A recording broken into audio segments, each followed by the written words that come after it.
Exodus 34.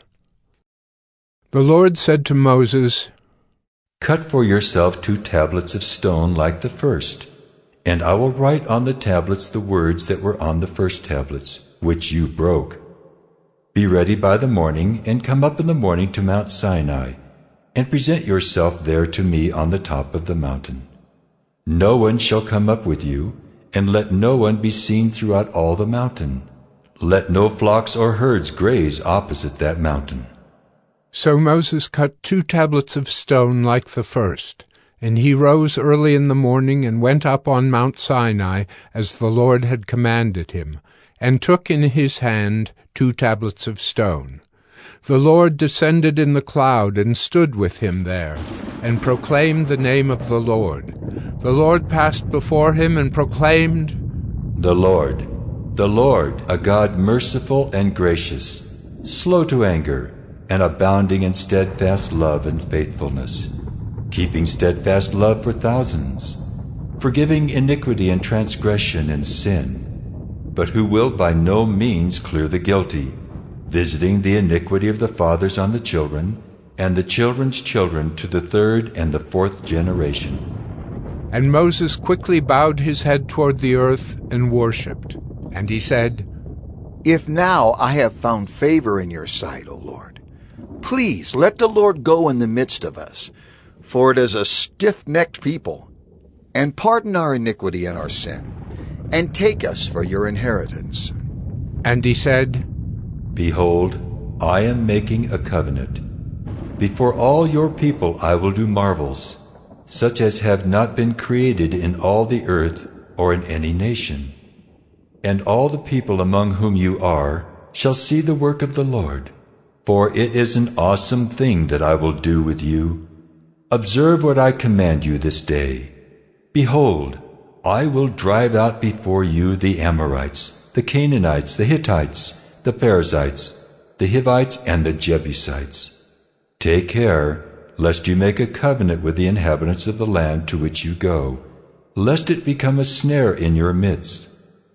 You shall tear down their altars and break their pillars and cut down their Asherim. For you shall worship no other God. For the Lord, whose name is jealous, is a jealous God. Lest you make a covenant with the inhabitants of the land, and when they whore after their gods and sacrifice to their gods, and you are invited, you eat of his sacrifice, and you take up their daughters for your sons, and their daughters whore after their gods, and make your sons whore after their gods. You shall not make for yourself any gods of cast metal. You shall keep the feast of unleavened bread.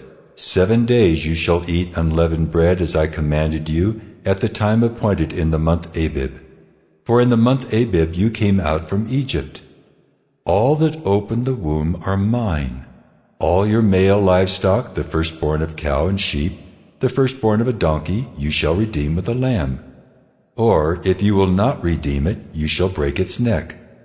All the firstborn of your sons you shall redeem, and none shall appear before me empty-handed.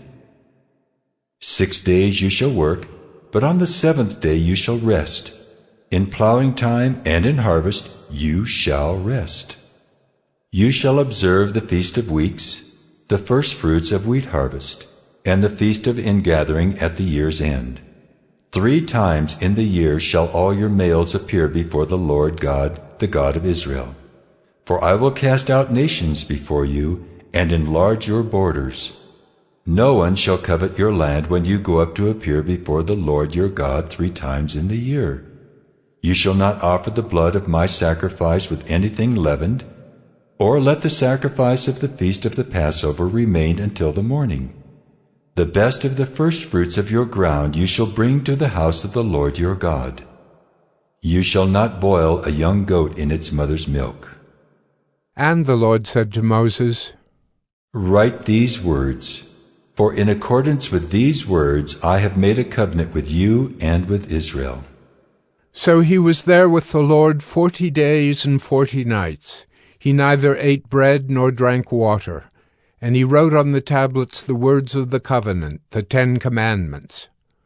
When Moses came down from Mount Sinai with the 2 tablets of the testimony in his hand as he came down from the mountain, Moses did not know that the skin of his face shone because he had been talking with God. Aaron and all the people of Israel saw Moses, and behold, the skin of his face shone, and they were afraid to come near him. But Moses called to them, and Aaron and all the leaders of the congregation returned to him, and Moses talked with them. Afterward all the people of Israel came near, and he commanded them all that the Lord had spoken with him in Mount Sinai. And when Moses had finished speaking with them, he put a veil over his face. Whenever Moses went in before the Lord to speak with him, he would remove the veil until he came out. And when he came out and told the people of Israel what he was commanded, the people of Israel would see the face of Moses, that the skin of Moses' face was shining. And Moses would put the veil over his face again until he went in to speak with him.